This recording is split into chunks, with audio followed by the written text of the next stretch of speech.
கிறிஸ்துவில் பிரியமானவர்களே, சில நேரங்களில் நம்ம கையில் இருக்கக்கூடிய கண்ணாடி, நம்ம பார்க்கக்கூடிய முகம் பார்க்குற கண்ணாடியில் அழுக்கு இருக்குமே ஆனால், அதில் மிஸ்ட் இருக்குமே ஆனால், நம்ம பார்க்கக்கூடிய நம்மளுடைய முகமே தெளிவாக தெரியாது பாருங்களேன்.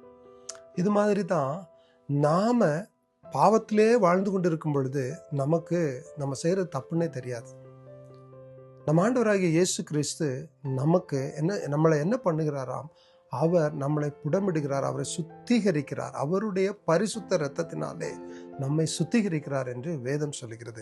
2 வசனங்கள், எபிரேயர் 10வது அதிகாரம் 14வது வசனமும் 1 கொரிந்தியர் 6வது அதிகாரம் 11வது வசனத்திலையும் நீங்கள் வாசிப்பீர்களே ஆனால், அவரை ஏற்றுக்கொண்டவர்களை அவர் பரிசுத்தமாக்குகிறார், பரிசுத்தமாக்கி அவர்களை பூரணப்படுத்தி இருக்கிறார்.